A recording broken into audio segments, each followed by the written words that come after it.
A shocking gang rape of a college girl in Coimbatore has shaken Tamil Nadu. The woman was in a car with a male friend near the Coimbatore airport when three men attacked, assaulting the man with a sickle, dragging her away and raping her one after another. Two of the accused, who were siblings, were already out on bail in cases of murder and theft. This is not an isolated crime. It is part of a disturbing pattern. Attacks on women seen in public with male companions, often involving offenders with a criminal past or even juveniles. Why do such crimes keep repeating?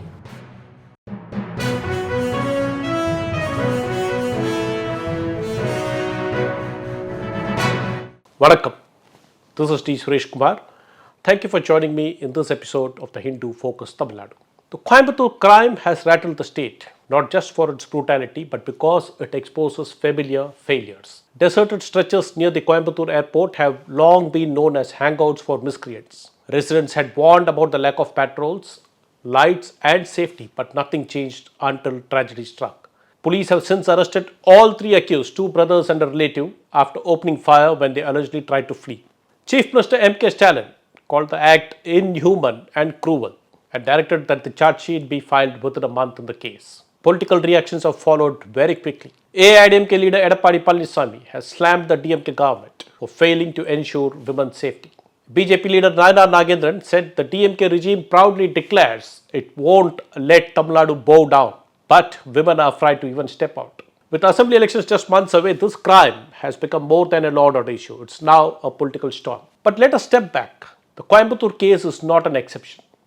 It is part of a pattern that Tamil Nadu has seen before, from Vellore to Kadalur, Namakkal to Chennai. In case after case, women have been attacked while in the company of male friends. 4 years ago, in Vellore, a young doctor from Bihar travelling with a friend was abducted in a share auto rickshaw and raped by three men, including a juvenile. The trial court refused leniency. It sentenced even the juvenile to 20 years in prison. In Kadalur, a woman with a boyfriend by the roadside was attacked and the woman was raped. In Namakkal, a widow was sexually abused by four youth while she was with a friend. All these crimes took place within just 4 months in 2022.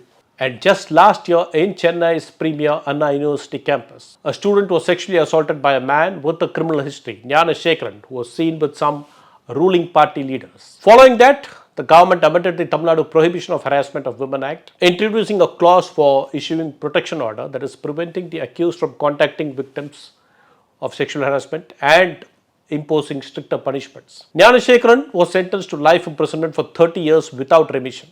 Now, if crimes by civilians are horrifying, what happens when the accused are policemen themselves? Just last month in Tiruvannamalai, two police constables were arrested for raping a young woman from Andhra Pradesh. They were dismissed immediately, invoking Article 311, a constitutional provision allowing instant removal from service without inquiry. It showed quick action, no doubt, but again, only after the crime.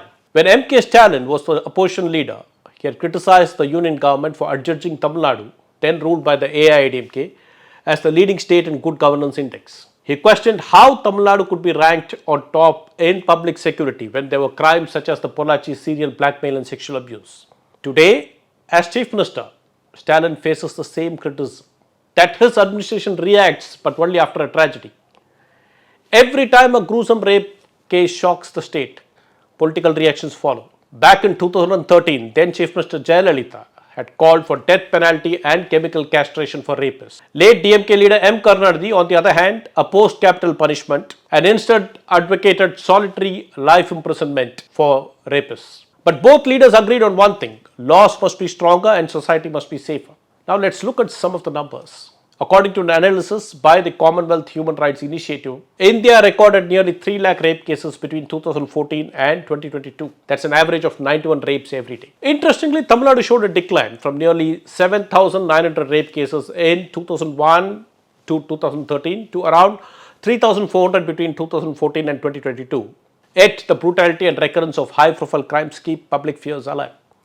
Between 2017 and 2022 alone, Tamil Nadu recorded 28 cases of rape-related murders. Statistics may show progress, but for women walking home late at night, the reality feels very different. As the assembly elections draw near, women's safety has become a rallying cry.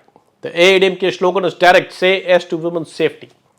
The BJP has twisted the DMK slogan, we won't let Tamil Nadu bow, claiming that Coimbatore incident proves the state has already bowed to fear and lawlessness. Even actor Vijay Thamlaga Vetrikalakam has echoed women's safety as a central issue. For the DMK government, this is an uncomfortable moment. It has acted quickly, arrests, suspensions, even dismissals under Article 311, but critics say its approach is reactive and not preventive. Women's safety is not just about CCTV cameras or patrol vehicles. It is about confidence. The confidence to sit in a park with a friend, to take a share auto, to drive down a quiet road and know you will reach home safe. Visible policing, better lighting, stricter bail scrutiny for repeat offenders, and awareness among young women. These aren't luxuries, they are essentials. Before we end, let us remember every crime we discuss today isn't just a headline. It is a life broken, a family scarred, and a community shaken.